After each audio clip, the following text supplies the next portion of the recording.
Boa noite, meus amigos. Tudo bem com vocês? Espero que sim. Estamos mais uma vez com o nosso podcast Papo de A a Z e hoje, na nossa segunda temporada, no nosso terceiro episódio dessa segunda temporada, nós temos o prazer de receber conosco aqui Gabriel, que vai falar um pouco sobre o tema da logística ao palco, como a diversidade de experiências molda um empreendedor criativo. Hoje, o nosso bate-papo promete e vai ser muito bom. Gabriel, seja muito bem-vindo. Desde já agradecemos, o podcast agradece a sua presença aqui. Meu amigo, uma boa noite. Fique à vontade. Fala galera, boa noite. Primeiramente agradecer pelo convite de participar aqui do podcast de A a Z. Então, é com muita satisfação que estou participando hoje. Então eu me chamo Elbert Gabriel. Atualmente eu atuo na área de RH, mas a minha formação, eu tenho formação em logística, com grande atuação durante um bom período de tempo com logística. Tenho formação também em Lean Manufacturing, que é uma ferramenta de melhoria contínua. E por isso, né, o nome, né, da logística ao palco, também tem uma experiência artística, atuando um pouco com teatro, também com dança. Então a gente vai bater um papo aqui, espero poder contribuir para cada um dos ouvintes do podcast de A a Z.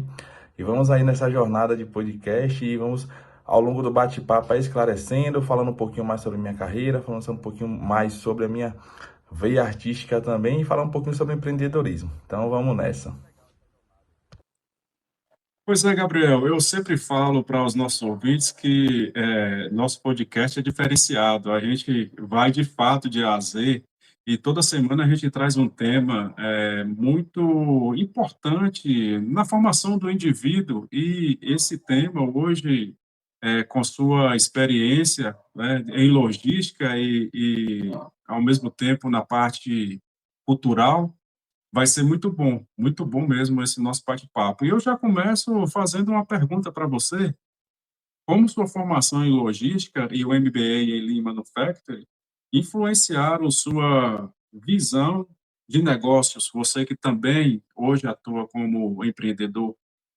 Então, hoje o desafio com a logística do morango dentro de Barra da Estiva é porque hoje Barra da Estiva é um grande polo produtor, né, de morangos, porém o polo consumidor está muito distante, então a logística acaba ficando um pouco mais um desafio, né? Então, como é que a gente consegue otimizar esse processo da logística? Atualmente, né, logo quando eu comecei, na verdade, só existia existiam poucas formas, na verdade, de escoar esse morango aqui de Barra da Estiva, então a gente só tinha poucas pessoas que faziam esse transporte para Salvador e a opção também era basicamente rodoviária. Então acabava limitando um pouco logo quando eu comecei com esse processo e atualmente não, atualmente em Barra da Estiva a gente tem várias opções, né? Se a gente quiser enviar morango para Salvador, região metropolitana, todos os dias da semana a gente tem possibilidades, então existe essa facilidade, porém a logística do morango ela vai muito além, porque tem a ponta, a logística aqui dentro de Barra da Estiva, né, de você enviar, e essa logística quando chega em Salvador, né, para poder ter o ponto de distribuição. Então hoje em Salvador tem duas formas, né, de você fazer essa distribuição. O morango pode basicamente ir para a rodoviária, que é uma forma, e o morango também pode ir ser entregue na Ceasa, que também é uma outra forma. Então eu vou falar as duas pontas, uma que é mais onerosa e outra que nem tanto. Então, quando esse morango ele vai para o Ceasa, né, para o Simões Filho, e você vai distribuir ele para a região ali metropolitana de Salvador, basicamente fazer a entrega para Pojuca, por exemplo, você tem um custo muito elevado desse frete por conta de você tem pedágio, você tem uma distância muito razoável entre as cidades, e você também tem questão de dois postos de fiscalização. Você passa por dois postos, um rodoviário e o outro rodoviário, um estadual e o outro federal. Então tem essas duas situações. E já Salvador não. Salvador você não tem nenhum tipo de fiscalização depois da rodoviária para frente, também não passa por nenhum pedágio. Então é um meio um pouco menos oneroso. E hoje, aqui dentro de Barra da Estiva, você paga o frete, né, por quilo. E lá, quando você está na ponta de Salvador para frente, você acaba pagando o frete por volume. Então, isso acaba diferenciando um pouco essa questão do frete. Então, você tem que pensar um pouco nessa ponta também. E tem uma outra ponta que o pessoal acaba não se recordando, que é a logística interna aqui dentro de Barra da Estiva também para recolher esse morango. Eu chamo de recolhida de morango, que é você ir até o produtor rural, pegar esse morango na casa dele e levar até o ponto de entrega. Então, Esse deslocamento também existe uma logística, você precisa estudar bem essa logística aqui dentro de Barra da Estiva. Então, a logística do morango hoje se torna um pouco difícil por conta disso, por conta da distância que a gente tem do polo produtor até o polo consumidor. Você falou, Gabriel, sobre a questão da logística, que é muito diferente em relação ao que você vivenciava aí em Salvador, né? Como você consegue, por exemplo, que não tem a logística só de pegar aqui em Barra e levar para Salvador, mas para distribuir, para chegar aos teus clientes, como você montou essa estrutura lá para poder dar atenção à produção que você manda para os clientes? Isso, então é isso que, que eu costumo dizer que é o escondido, né? A questão escondida do morango, né? Do você trabalhar com o morango, você revendendo ele para um outro local. Porque que é até um desafio que eu costumo dizer que a cidade de Barra da Estiva teria que provocar mais. Que, por exemplo, o polo consumidor do morango está muito distante do polo produtor. Então, ou seja, aqui é um polo produtor, só que você pensar em volta, qual é o polo consumidor? Então, as cidades em volta acabam não dando valor à fruta que é o morango, né? Então, acaba que você, para você conseguir fazer esse escoamento, você tem que ir para um polo consumidor que é muito distante. Então, hoje, um polo consumidor muito mais próximo aqui de Barra da Estiva seria a Vitória da Conquista. Então, para um pequeno produtor fazer esse intermédio até a Vitória da Conquista, para ele é difícil, porque minimamente é 2 horas e meia de carro, né? Para você fazer essa logística e fora circular na cidade de Vitória da Conquista. Então, quando você vai para Salvador, a pergunta foi ótima, existe duas pontas. Você tem que calcular o frete daqui para Salvador, então entender também um ponto de entrega lá, porque a depender do ponto de entrega, existem outros entraves. Exemplo, hoje aqui em Barra da Estiva tem 2 pontos de entrega. Ou você vai entregar na rodoviária em Salvador, ou você vai entregar no Ceasa, próximo à cidade de Simões Filho. Então, a depender desses dois locais, muda totalmente o seu pensamento. Só que acaba que as pessoas, hoje não se fala muito disso, né? Porque as pessoas que vendem morango aqui em Barra da Estiva para Salvador, a ponta dela termina ou no Ceasa ou termina na rodoviária. Porque ele é o grande vendedor, né? Para um grande comprador, então acabou. Já a minha não. A minha ainda tem a ponta que eu tenho que fazer a distribuição. Então, o que eu tenho que distribuir, eu distribuo hoje para Lauro de Freitas, eu distribuo hoje para a própria Pojuca, eu distribuo hoje para Camaçari, eu distribuo hoje para Dias Dávila. Então, quando eu chego em Simões Filho, que é para onde eu vou hoje, a depender para onde eu vá, existe um custo diferente, existe uma forma diferente. Eu vou citar um exemplo, tanto de custo otimizado como de custo que fica caro.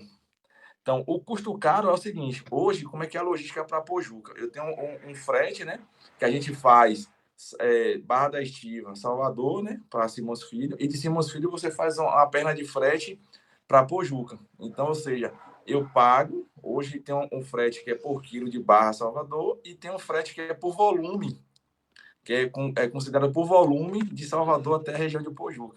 Então, assim, até você conseguir uma pessoa que tenha a disponibilidade de ter todos os dias, todas as sextas-feiras, por exemplo, disponível para recolher aquele material e você confiar que ele vai recolher o material e entregar no ponto de entrega, é um pouco complicado. Hoje, como é que eu construí isso? Hoje eu construí dessa forma. Eu tenho um frete que eu faço aqui de Barra, né? Tem uma transportadora, Simões Filho, e de Simões Filho eu tenho hoje já uma pessoa que está trabalhando comigo tem um tempinho, que ela faz essa ponte. Ela retira o material em Simões Filho e faz a entrega para mim. Então, esse é uma ponta que fica onerosa, porque tem um pedágio, eu tenho 2 pedágios, eu tenho o trânsito, eu passo por 2 fiscalizações, uma rodoviária, uma federal, então tem todo um risco. E a outra ponta, que é um custo mais otimizado, é a ponta que faz a entrega em Salvador, Lauro de Freitas. Por quê? Eu não tenho pedágio, eu não passo por nenhuma fiscalização, o trecho é livre, e da Ceasa até Salvador é no máximo 22 km. Então, assim, é uma ponta mais fácil de se acessar. Então, como é que eu faço isso hoje para Salvador? Mesma coisa, eu criei parcerias, né? E aí eu fui buscando pessoas que fazem o mesmo trabalho que eu. E aí eu divido carga. Por exemplo, se ele vai levar 100 quilos, 50 quilos é meu, 50 quilos é dele, e a gente divide esse custo, sabe? Então, a gente acaba fazendo dessa forma. Entendi, Gabriel. Sua explicação aí foi espetacular. E assim, para os nossos clientes, essa questão toda de que você montou só é possível porque você é da área, né? Imagina que um produtor local, né, ia ter muito mais dificuldade para montar uma logística dessa que Sim, não é fácil, é muito complexa, né? sim. É isso que eu acho que é o desafio, por isso que eu falo que, às vezes, a gente está aqui num polo produtor muito grande de morango, só que o polo consumidor está muito distante. Então, por esse polo consumidor estar muito distante, freia o pequeno produtor de querer fazer isso, de querer fazer esse incremento. Então, para ele é mais fácil entregar dentro da cidade, porque a gente busca na porta, né? Então, ainda tem essa ponta que eu não comentei, né? Foi até bom lembrar que tem a logística interna dentro de Barra da Estiva. Porque as produções de morango, né, as plantações, não estão dentro da cidade, estão nas zonas rurais. Então, eu tenho uma pessoa hoje aqui que trabalha comigo que ela faz eu chamo de recolher o morango nas roças, né? Então, tem toda uma logística de deslocamento dentro da zona rural de Barra da Estiva. Então, eu tenho zona rural hoje que, se a gente for contar em km, é 10 km indo para buscar um morango, 10 km voltando. Então, tem todo esse translado dentro de Barra da Estiva também para fazer a recolhida de morango. Então, se a gente for fazer um fluxo aqui, mapear, existem várias pontas de transporte, né? Interno, dentro de Barra, para recolher esse morango, firmar a carga, formar a carga, fazer a venda, dessa venda ir para a transportadora, tem esse deslocamento até a transportadora, e da transportadora tudo que eu expliquei para frente. Né? Então, você controlar tudo isso, fazer com que tenha muito casado, né? O volume que eu peguei, o volume que eu tive de produtor, o volume que eu vou ter de venda, diferenciar cada cliente, o que é que cada cliente quer. Então, tudo isso acaba atrapalhando um pouco, né? A situação. Então, você tem que ter tudo muito na mão. Então, e isso me ajudou muito a minha experiência com Lean e com logística. Porque a gente tinha que ter tudo na mão. A logística de uma empresa muito grande, de uma indústria, é um fluxo muito absurdo, então você tem que ter toda a informação na mão. Então, hoje, para mim, fica mais claro isso por conta dessa vivência que eu tenho. Você falou do Lean assim, para os nossos ouvintes, eh, traduzindo, assim, para o português, seria aí você vai me corrigir se eu estiver falando de forma equivocada, mas talvez numa tradução mais simples, seria a manufatura enxuta, não é isso? Isso, E como você exatamente. aplica isso no dia a dia, assim, na prática mesmo, porque quando é na situação mais industrial, os processos são mais definidos, né? Tem a definição de processos, mas e dessa correria que por exemplo, às vezes tem uma que o pessoal chama a cheia no morango, que aí fica até meia-noite, 1 hora da manhã ainda o pessoal embalando. Como você faz para aplicar o Lean no dia a dia dessa correria sua? Então, quando eu comecei com esse trabalho, existia essa questão de não, como é que eu posso dizer, não ter um padrão. Então, o que é que eu busquei fazer? Eu busquei padronizar a informação. Então, hoje, as produtoras que trabalham comigo, eu busco ter uma visão panorâmica da situação até umas 15 horas. Então, então eu padronizei isso. Então, 15 horas, hoje já é automático, eu não preciso nem perguntar. Então, tem pessoas que já me passam bem antes, quando elas conseguem fazer colher o morango, embalar o morango, ter a quantidade certa de cada tipo de morango que ela vai me fornecer. E tem pessoas que não conseguem, mas 15 horas já me passa. Exemplo, Gabriel, tenho X quantidade de morango para embalar, tenho aqui, sei lá, 6 cestas de colheita, 4 cestas de colheita, 20 caixas de colheita, e eu já embalei X quantidade. Então, a minha previsão aqui é terminar 18 horas, mas eu tenho essa quantidade. Então, hoje eu já tenho essa noção. Para que serve isso para mim? Para eu informar para o meu cliente. Falou, eu não tenho o número real ainda do que eu vou te entregar, então do seu pedido, mas eu tenho um panorama dessa maneira. Então, ele me diz, a minha venda hoje vai ser pouca, a minha venda hoje vai ser muita, com base no que você tem aí, eu vou ter X venda. Então, hoje, o Lean me ajudou no padronizar da informação. Então, hoje, todos os produtores que trabalham comigo, eles me passam essa informação, e eu tive essa dificuldade no início, porque era o susto. Por exemplo, eu ia buscar um morango e eu não sabia o que é que tinha me esperando. Podia ter uma caixa, mas podia ter 100 caixas. Então, até eu conseguir colocar como é que eu posso dizer, esse conceito de que eu preciso dessa informação para realizar a venda, demorou uma caminhadinha. Mas hoje, as pessoas já me passam a informação, já me passam desmembrada cada tipo de morango, já me passam foto, já me passam questões relacionadas ao morango, se o morango deu. Até na colheita, tem pessoas que já colhem me passando. Ó, a colheita hoje eu colhi muito, colhi pouco. O morango já me passa informações que eu não tinha antes. Então, o Lean, ele me ajudou a padronizar a informação. Então, porque o Lean ele vem muito do padrão. Essa tradução literal, manufatura enxuta, é porque qual é a finalidade do Lean, né? Trazer um pouquinho do conceito aqui. A finalidade do Lean, ela foi criada no Japão, essa metodologia, na fábrica da Toyota, certo? O que é isso? A metodologia do Lean, ela busca eliminar desperdícios e eliminar pontos do processo que atrasam o processo. Então, é tanto que tem uma frase muito clichê que é menos com mais. Ou mais com menos, na verdade, mais com menos. Então, a filosofia, ela fala mais com menos, mas não significa dizer que eu vou ficar no extremo da situação. Não é isso. É simplesmente olhar o processo e entender quais são as pontas de desperdício que eu posso eliminar para que o processo se torne mais rápido, se seja mais otimizado. E eu tenho outro ponto, que é facilitar a vida do operador na estação de trabalho. E aí, quando eu trago estação de trabalho, pode ser qualquer uma. Pode ser um escritório, pode ser uma oficina mecânica, pode ser um médico, um dentista. Então, é facilitar que a estação de trabalho do trabalhador não tenha nada que impeça ele de executar a função. Se sua função é extrair dente, não precisa ter nada em volta que não seja necessário para se extrair o dente. Tudo que tiver em volta que não se faz necessário para a extração de um dente se chama desperdício na metodologia do Lean.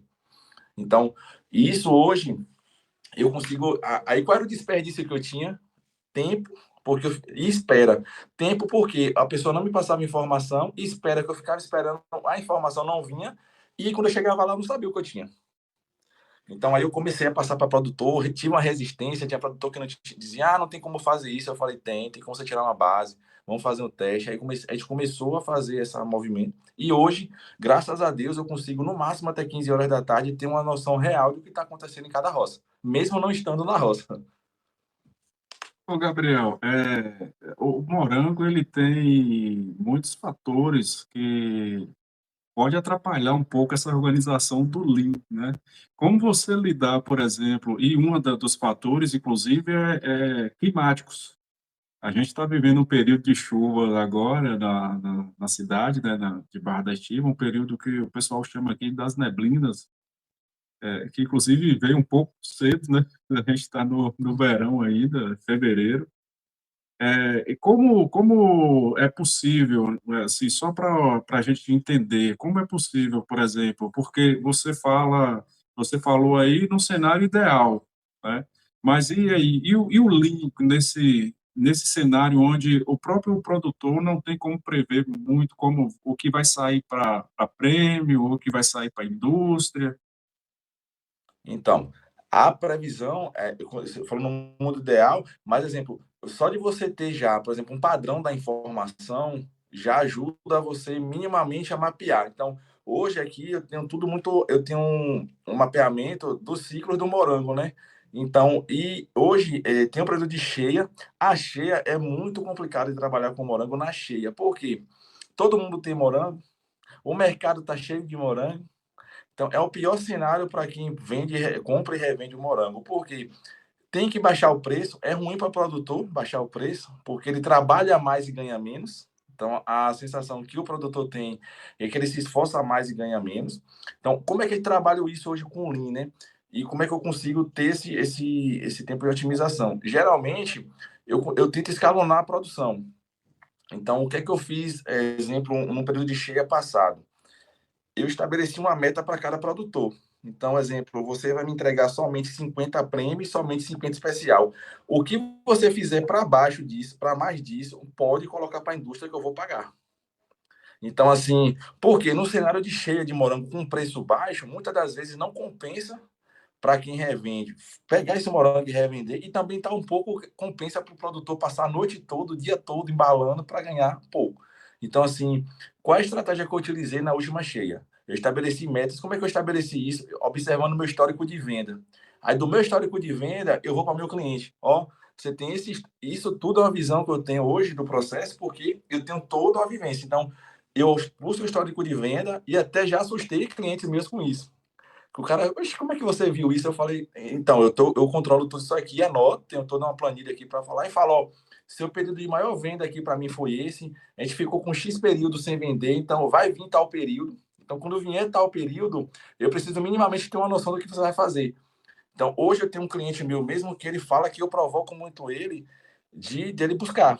Porque eu sempre ligo para ele e falo, ó, a gente precisa correr atrás de cliente de especial, porque se você não vender especial, eu não consigo garantir que o produtor fica comigo sem me passar o especial. Então, esse panorama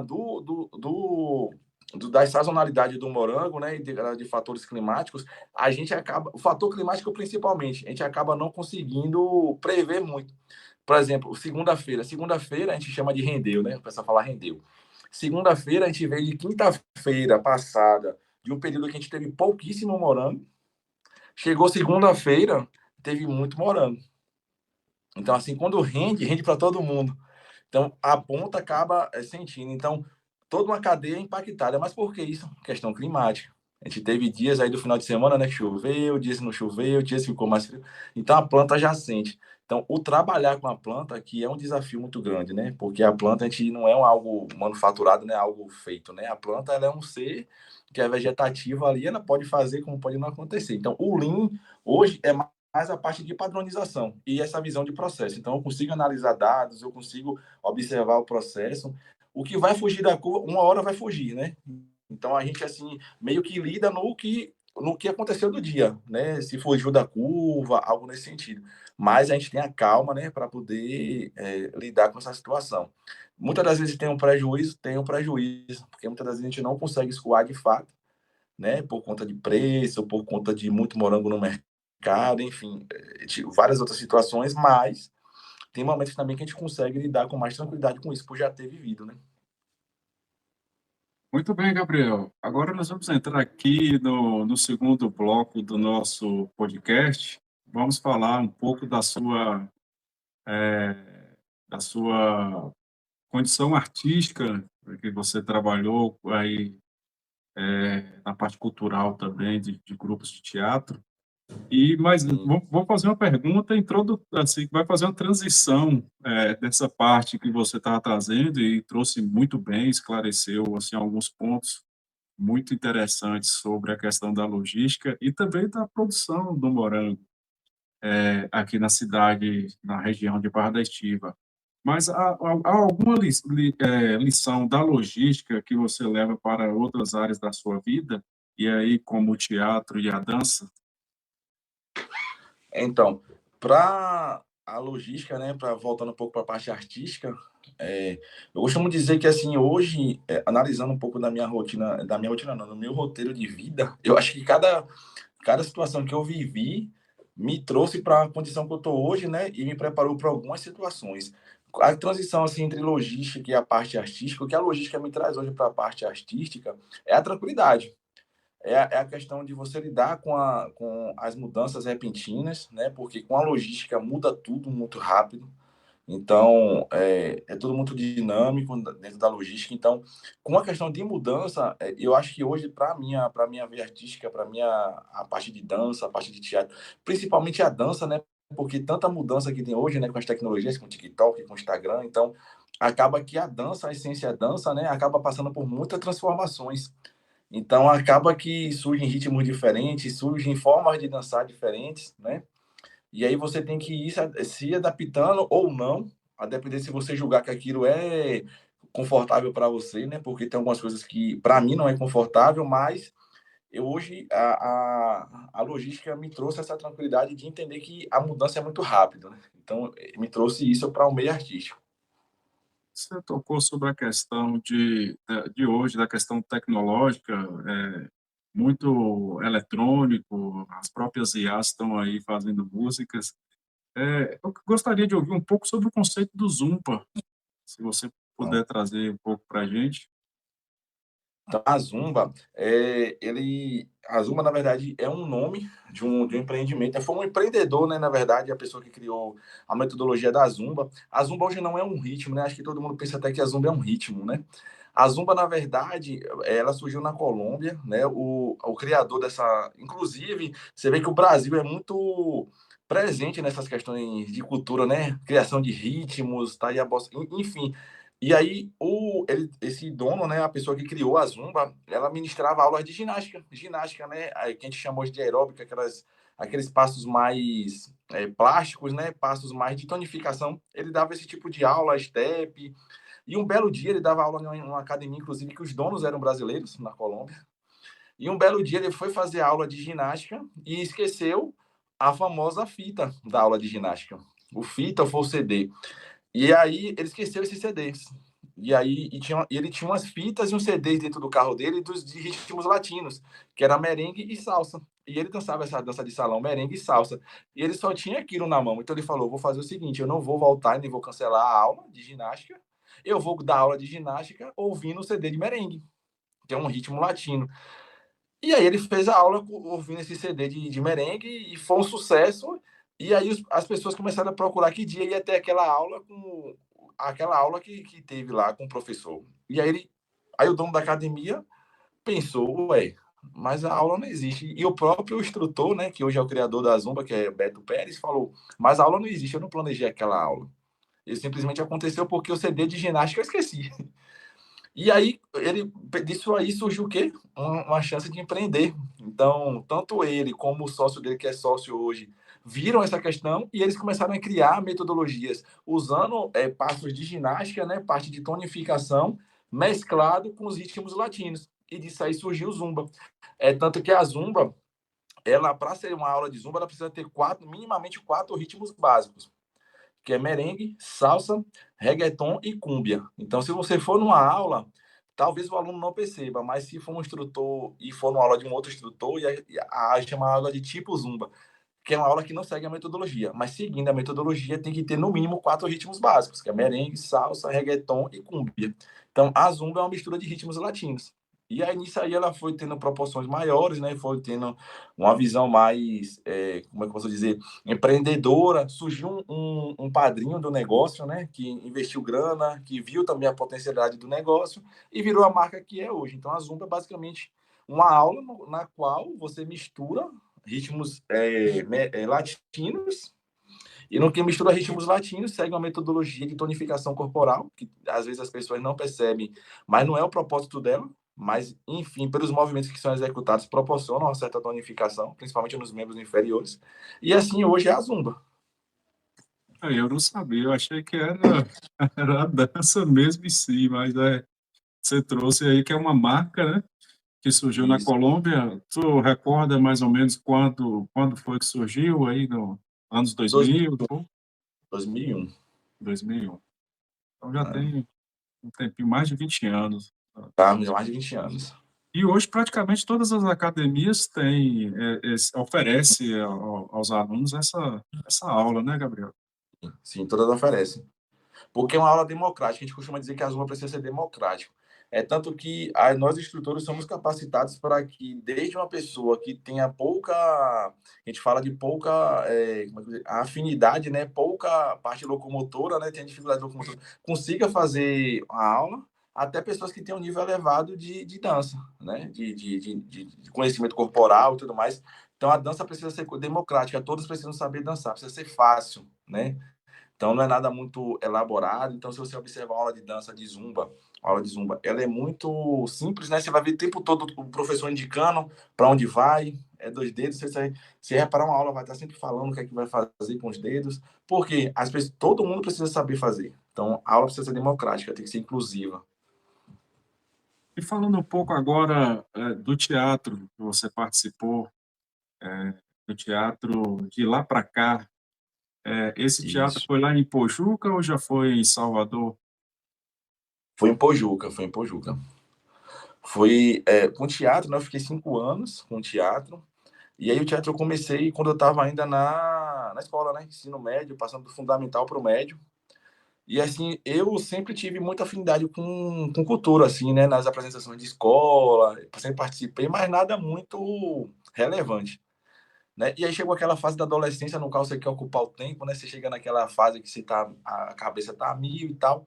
E aí, simplesmente, e eu também tinha uma dificuldade que eu cresci muito rápido, então, com 14 anos, eu tive um problema de envergadura, aí eu tive que como é que diz? Eu tive que fazer um processo de fazer uma atividade física, né? Para voltar para a postura. Então, nessa época, eu fazia somente vôlei, né? Então, eu já joguei vôlei também para poder corrigir minha postura. Foi uma indicação médica, porque eu cresci muito rápido. Então, com 14 anos, eu estava muito acima da média, eu estava encurvando. E aí, e aí, o teatro surgiu justamente com um colega meu que jogava vôlei. E ele falou que ia ter uma oficina de teatro, se eu não queria participar dessa oficina. Eu não sabia o que era a oficina de teatro e fui. Eu falei, vamos lá, é mais uma atividade, enfim, vamos criar o. Eu estou fazendo nada.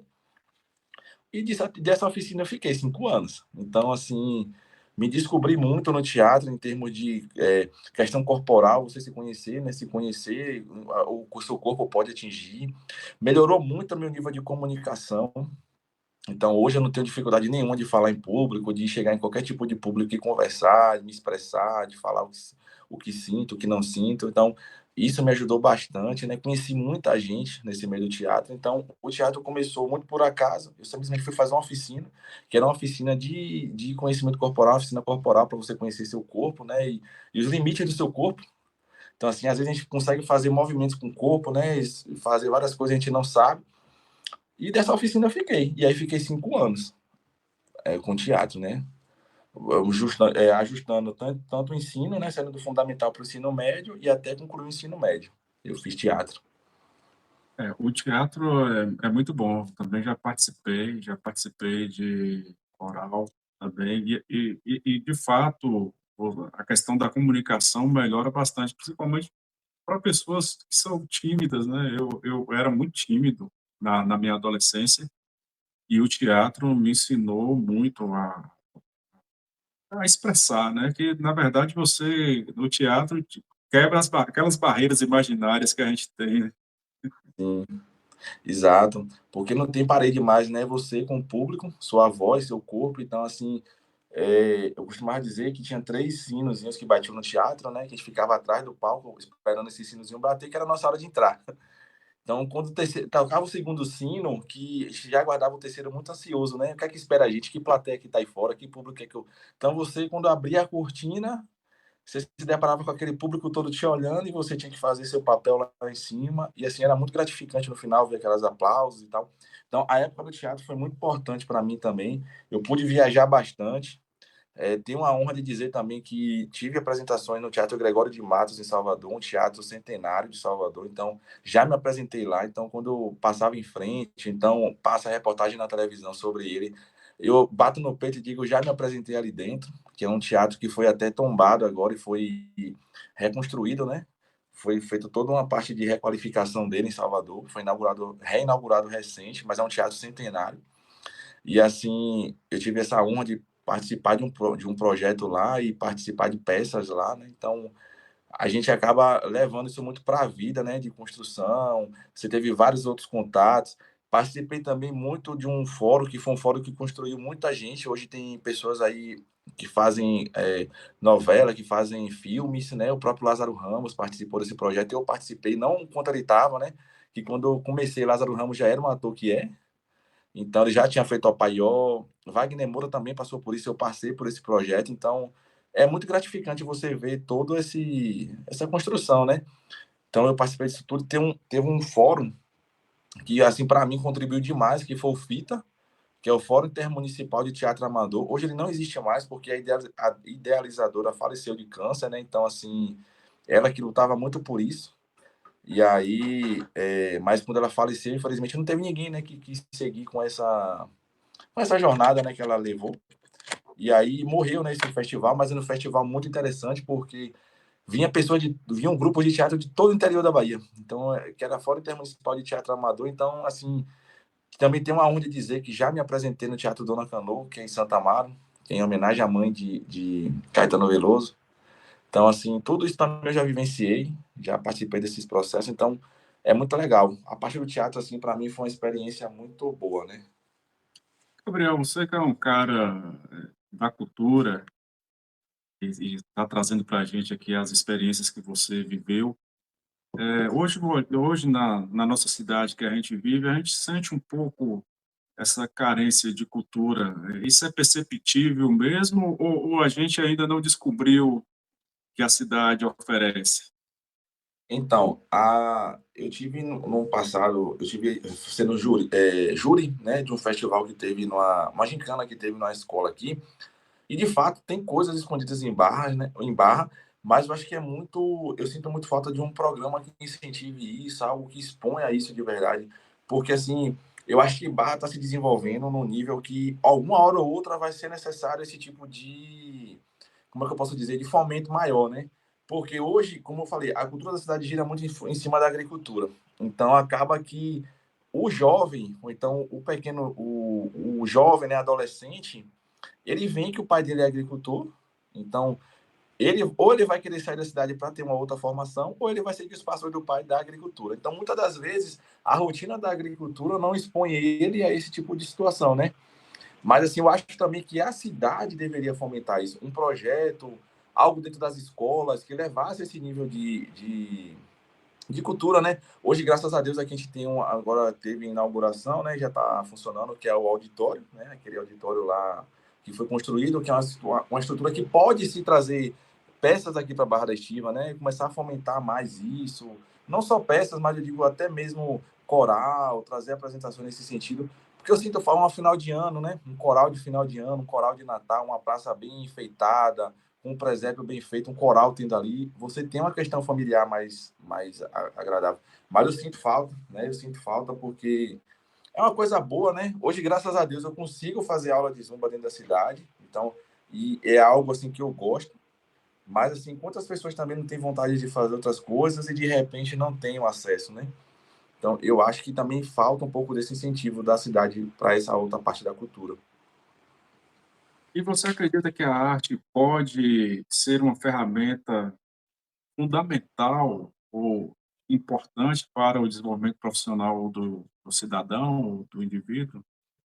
Ah, com certeza, eu super apoio. Eu sou muito, como é que eu posso dizer? É, fomentador da cultura, né? Então, assim, hoje eu tenho amigos, né, que vivem disso. Então, tem o exemplo do João, né? João Seu Pimenta, que hoje tá aí, tá fazendo série na Globoplay, teve isso. Então, a gente viveu isso, ele foi do Teatro Amador comigo, fizemos várias peças juntas, e hoje você vê que ele seguiu essa vertente dele, né, da parte da arte, e tá vivendo da arte dele. Isso é muito importante. E eu acho que transforma demais, porque, assim, quando eu conheci o teatro, eu não tinha muito noção de mundo. Eu não tinha. Eu estava naquela fase de transição, né, da parte de adolescente ali. Então, eu precisei viver isso. Eu acho que até o próprio teatro me trouxe isso de tipo você ter que se organizar para apresentar uma peça, você preparar o figurino, você decorar um texto, você se preparar para aquele personagem, você entender aquele personagem. Então, assim, eu fiz uma oficina em Salvador que me chamou muita atenção, que foi uma oficina de preparação de personagem no qual você imerge, né, naquele tipo de personagem. Se você vai fazer exemplo, você vai fazer um vilão. Então, como é que você se vira um vilão, né? Como é que você faz um laboratório para virar um vilão? E a gente fez um laboratório, e assim, o laboratório você de fato viver com aquele vilão, você acompanhar a rotina daquele vilão e entender quais são os trejeitos e você se transformar nele. Então, eu acho que o teatro transforma demais, traz não só o teatro, mas acho que a cultura em si, né? Seja ela a música, a dança, o teatro, para mim foi muito valioso nesse sentido. Dos relacionamentos, eu tenho amigos até hoje. A gente tem um grupo, né, na verdade, de WhatsApp, do grupo de teatro até hoje.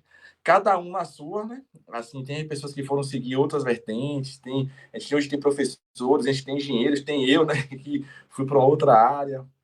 Mas a gente tem o nosso diretor, que até hoje é artista plástico da cidade, lá de Pojuca. Então, assim, um artista plástico renomado.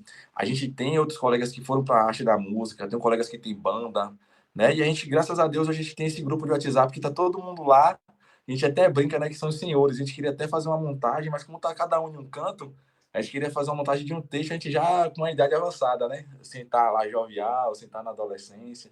Então, isso é muito legal. E quando a gente troca essa informação, é muito bom. É, seria massa um reencontro aí, né? Fazer um sketch, uma coisa assim, para. E fazer umas sketchzinhas. A gente pensou disso, só que como cada um tá em um canto e tal, mas a gente tá para organizar isso, né? Hoje eu tô aqui em Barra da Estiva, né? Aí tem João que vive viajando, tem outras pessoas que também trabalham viajando, enfim. Mas a gente tem esse grupo até hoje, mantém vivo, né? Mesmo que no WhatsApp, mas mantém vivo. É, que bom. Meu amigo, como você consegue, porque a gente sabe, às vezes eu tinha a ideia errada quando eu vim aqui para Barra da Estiva, de que eu teria mais tempo na cidade.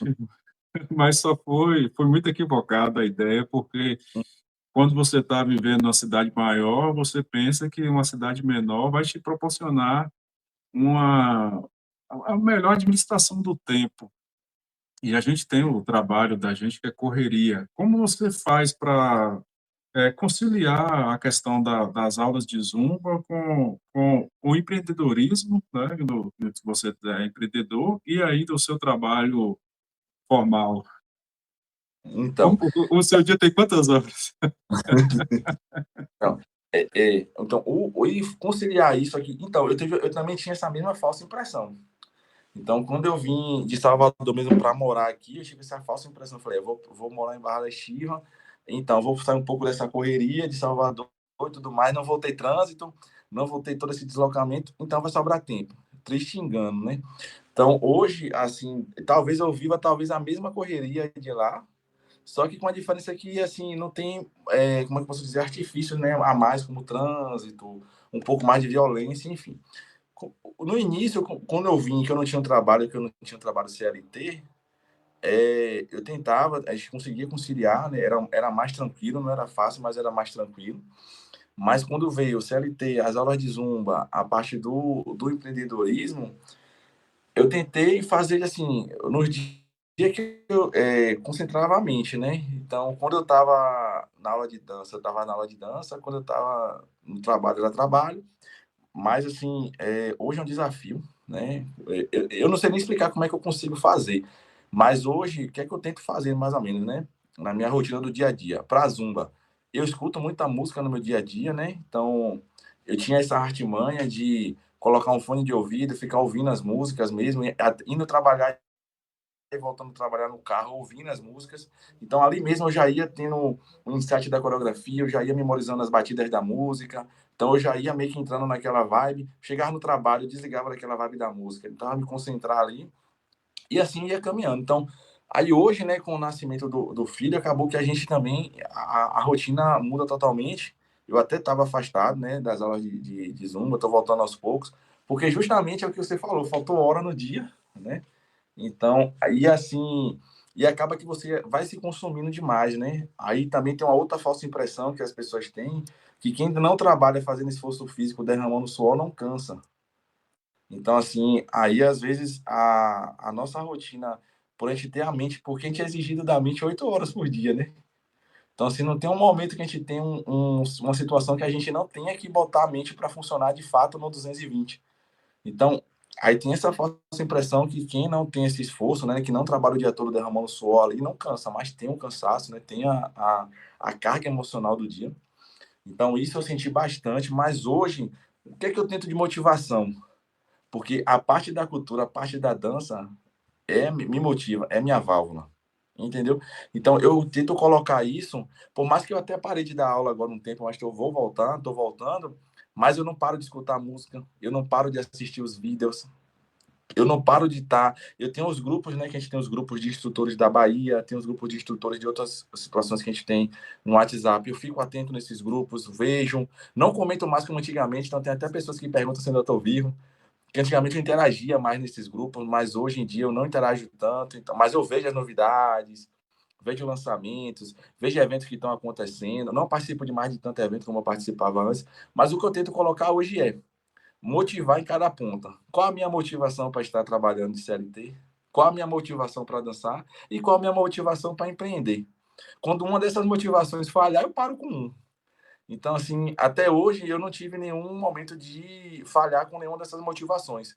Eu continuo tendo motivação para estar no CLT, eu continuo tendo motivação para fazer minha parte cultural e continuo tendo motivação também para fazer minha parte de empreendedorismo. Então, quando uma dessas motivações a chama diminuir, que apagar, aí sim, aí eu vou parar porque para mim não faz mais sentido. Mas hoje o que é que eu busco assim para conseguir conciliar a rotina?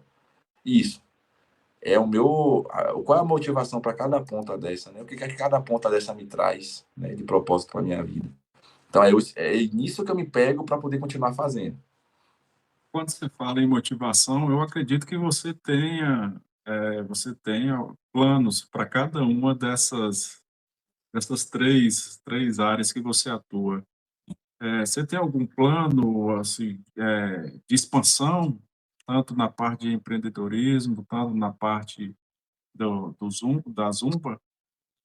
Então, com a parte da Zumba, eu quero levar, na verdade, a dança. Pode ser Zumba, pode ser qualquer outro tipo de movimento, mas eu quero levar a dança para minha vida, porque eu entendi que faz parte de mim isso. Então, assim, não adianta a gente querer fugir da nossa essência, né? Por mais que a gente possa ser abafado por outras questões, mas a gente também não pode deixar isso sumir da gente, né? Eu acredito que profissionalmente, talvez eu não leve muito adiante por muito tempo. Por que isso? Questões fisiológicas, questões do corpo, questão de idade, né? Então, assim, vem todo esse processo. Mas eu quero que a dança, eu quero que a arte permaneça em minha vida até o dia que Deus me deixar aqui. Então, assim, isso para mim virou fato, porque eu me sinto bem fazendo aquilo. Eu desligo totalmente aquela 1 hora que eu tô dançando, aquele momento que eu tô fazendo, você pode, tipo, pode acontecer o que for, e eu desligo daquilo ali. Então, aquilo é meu escape, eu esqueço dos meus problemas, eu danço, depois eu lembro de novo, mas eu danço, e assim, aquilo me liberta.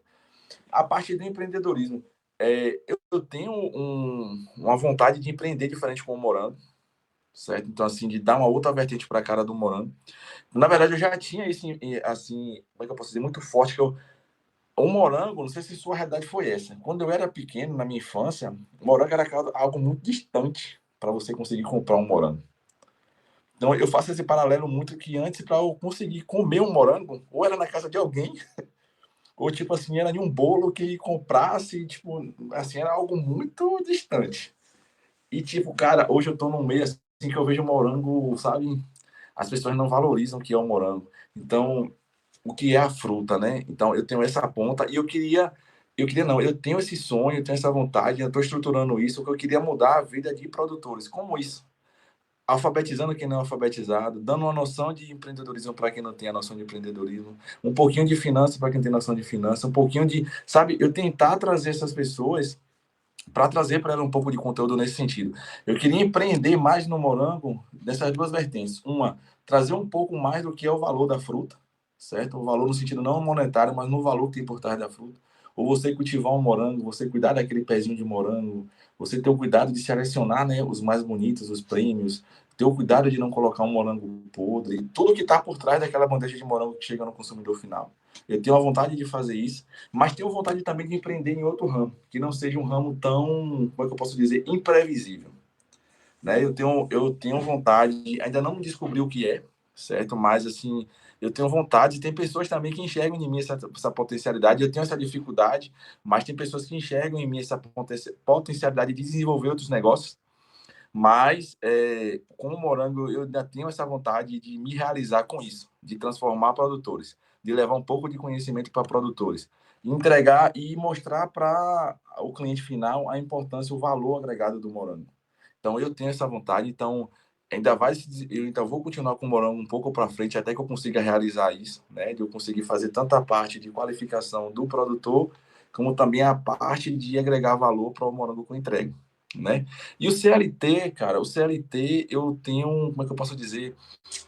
Eu gosto do meio corporativo. Então, assim, isso me pega muito. Eu gosto da. Parece até louco, né? Mas, assim, eu gosto da. Só quem viveu o meio corporativo sabe a loucura que é o meio corporativo, mas eu gosto daquela loucura. Então, é isso que talvez me motive hoje a continuar com o CLT. Mas o CLT, eu não sei também até que ponto, né? Até que nível eu vou chegar de CLT, mas eu tenho sonhos. Porque, assim, exemplo, eu tenho sonhos com nomenclaturas, eu tenho sonhos com alcance. Então, assim, o que é esse alcance? A mesma forma, eu tenho vontade de alcançar mais pessoas. Meu maior sonho é desenvolver mais pessoas. Então, assim, eu trabalho hoje para desenvolver outras pessoas. Eu gosto disso. Eu gosto de ver a outra pessoa florescendo do que ela tem, sabe? Assim, até as pessoas que trabalham comigo falam que eu penso muito rápido, que eu falo muito rápido, que eu penso muito a três coisas ao mesmo tempo. E eu tento, mas assim, mas é porque eu gosto dessa parte de desenvolver o ser humano. Então, e recentemente, na parte do CLT, algo que me chamou muita atenção foi eu conseguir trabalhar com jovens aprendizes, por mais que tragam situações negativas, mas tem a parte do você desenvolver pessoas, né? tem pessoas ali que você sabe que você tocou e que aquela pessoa vai seguir. Então, isso hoje, para mim, é muito forte. Então, meus sonhos são esses. Com a dança, não vou tirar da minha vida, mas profissionalmente eu acho que eu não vou muito mais tempo, certo? Para poder. Até porque eu acho que daqui a um tempo, talvez eu não entregue tanta qualidade por conta de parte fisiológica mesmo, assim, de corpo, de tudo, né? Mas a dança, não, a dança, o meio artístico não vai sair da minha vida, né? Eu quero levar isso para frente, mas talvez profissionalmente eu acho que eu tenho um prazo de acho que uns 5 anos, acho que até os meus 40 anos talvez eu ainda consiga. Eu penso muito nos meus 40, então assim, eu acho que nos meus 40, até os 40, acho que eu ainda consigo dar uma aula bem dada, né? E assim, acho que a minha meta hoje com dança é conseguir dar aula até uns 40 anos, mais ou menos. E não, depois disso, não tirar isso da minha vida. E com empreendedorismo eu quero continuar empreendendo, eu quero ter um negócio maior, quero crescer também, quero conseguir viver de empreendedorismo, mas eu quero talvez, não somente com morango, eu penso em ter empreender com uma outra vertente, sabe? Com outro negócio, algo mais concreto, acho que algo que eu tenha é meio nesse sentido. Muito bem, Pronto. assim, o pensamento seu é muito humano, porque muitas vezes as pessoas não têm essa noção de, principalmente a cultura do morango, que é uma cultura familiar, Uhum. e uma cultura bem sensível, né? A gente costumava dizer que você tem que tratar o morango como um filho, de fato, para ele É, dar, né? Mas assim, meu amigo, muito, muito espetacular a sua visão, e assim, é louvável mesmo esse pensamento seu. Principalmente a gente estando no local onde a gente está, né, que tem a dificuldade talvez, do conhecimento chegar, né? Eu costumo dizer que em Barra da Estiva o dinheiro chegou primeiro, e é um e problema, né? Mas muito bom, e tomara que você consiga colocar isso em prática e trazer algum movimento que ajude esses produtores, né?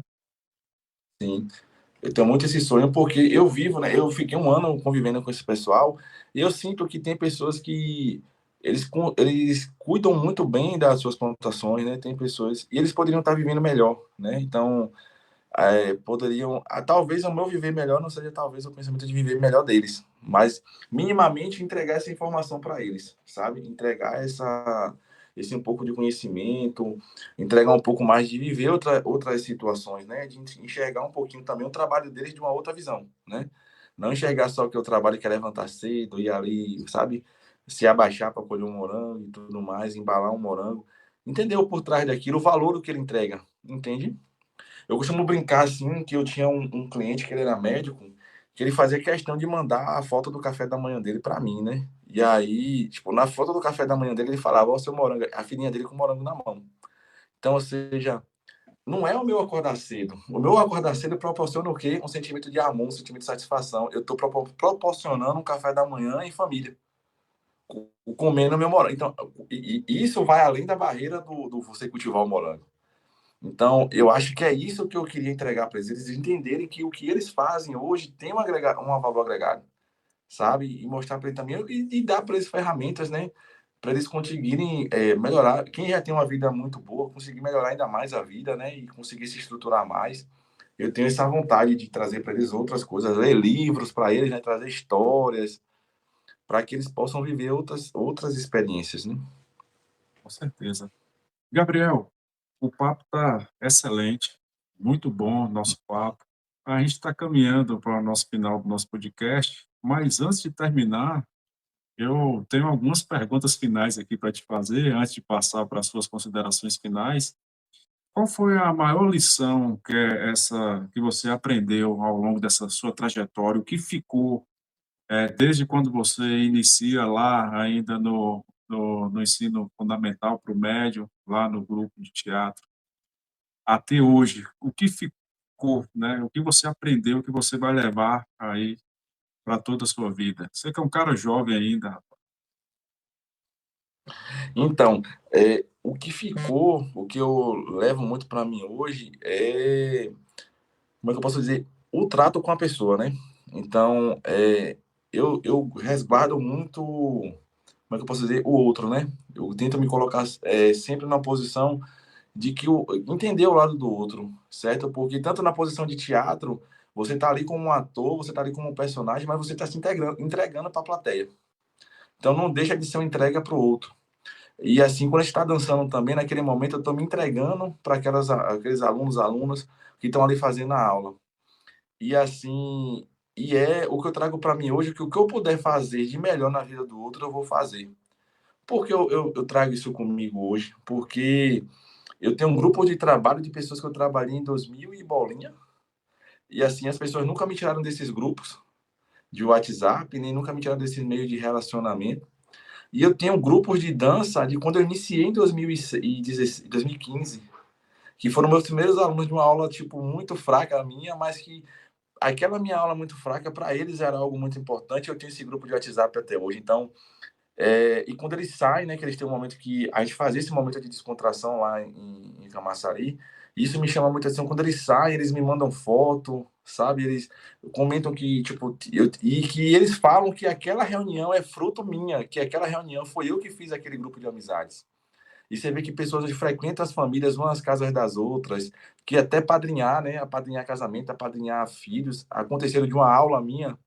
Então, eu comecei a perceber que eu, de fato, consigo deixar algo de melhor na vida do outro. Então, isso é o que eu levo para minha vida até hoje. O que ficou é o que eu puder fazer de melhor na vida do outro, o que eu puder deixar de melhor na vida do outro, eu vou deixar.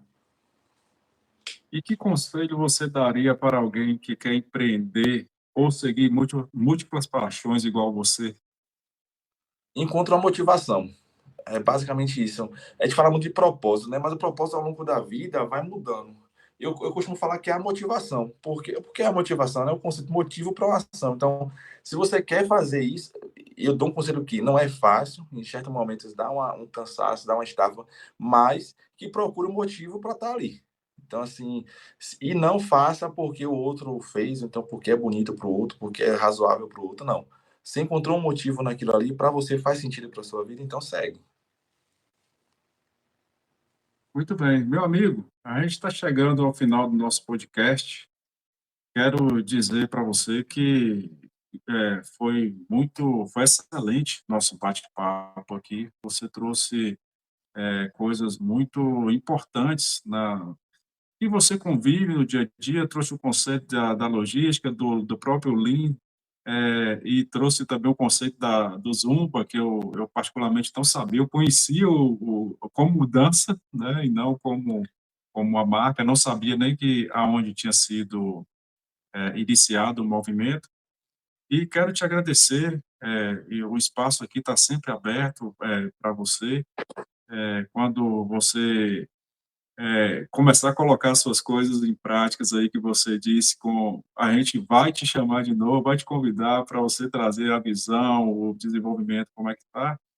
E vamos tentar, né? Eu aqui me coloco também, fazer um movimento aqui em Barra da Estiva, um movimento cultural que se torne um marco na cidade, que seja um teatro, que seja alguma coisa, mas eu aqui eu sinto falta disso. Aí às vezes eu penso assim, será que é eu que não conheço ainda ou de fato não tem, né? Mas fica aqui a informação, né? Fica aqui a citação da gente que realmente precisa de mais. E o podcast Papo de AZ te agradece você ter aceitado o convite e agradece por você ter nos proporcionado tanto conhecimento, cara tão dinâmico que você é, e tá aqui, tá ali e faz do dia de 24 horas virar 30. E eu passo para você, meu amigo, para você fazer suas considerações finais, pode ficar à vontade aí, pode falar o que você quiser. Então, eu agradeço também o convite, né? Eu te falei, é o primeiro podcast que eu participo, né? E ter essa possibilidade de falar um pouquinho do que eu tenho, né? Do conhecimento que eu tenho, da minha vivência. Foi muito bom, muito gratificante poder falar, né? Esse espaço de fala é muito importante. E espero que esse espaço de fala também seja aberto para outras pessoas e que de fato possa chegar também, né, a quem de fato possa tocar, né, e que quem assista o podcast no futuro próximo, logo logo, que eu possa ter contribuído para a vida, né? Que eu possa ter contribuído de alguma forma. Agradeço demais o espaço e pode ter certeza assim que eu tenho essa fome de fomentar essa questão dentro de Barra da Estiva, mas assim, eu estou me estruturando, né? Estou tentando, porque como você falou, né? Tentar fazer do dia 30 horas, mas a gente tem essa necessidade, né? E esse espaço de fala é muito importante. E quem sabe, né, de repente um dia esse espaço de fala não sair da tela, vou ter um papo de AZ com esse produtor rural numa sala, num local em que a gente possa descobrir histórias ali, né, e contar histórias de outras formas, de outras pessoas, né, de como elas encaram essa vida delas. Então, só tenho a agradecer, bom demais, certo? Espero ter contribuído. Quando eu precisar também de meu apoio para qualquer outro tipo de tema, também estarei disponível. É só a gente marcar que estamos aí. E agradecer, deixar um abraço para a galera e e que seja um bom ano, né, para quem está assistindo também o podcast. Pronto, meu irmão. A gente que agradece e o espaço vai estar sempre aberto. Eu costumo dizer que o nível dos nossos convidados aqui são muito alto, é outro nível mesmo. A gente sempre traz pessoas que contribuem com as suas experiências de vidas, com as suas histórias, com o que já contribuiu. E eu, assim, eu sou um bom ouvidor, eu gosto de ouvir muita história, gosto de ouvir, e hoje você trouxe um pouco aí da sua vida, né, trazendo um pouco do contexto desde da logística até a questão do palco e do Zumba. Meu irmão, um abraço, fica na paz, uma boa noite, tudo de bom para Boa noite, você. com Deus aí. Um abraço. Tchau, tchau. Aos meus ouvintes, curta, compartilha e até o próximo podcast. Fica na paz. Um abraço a todos.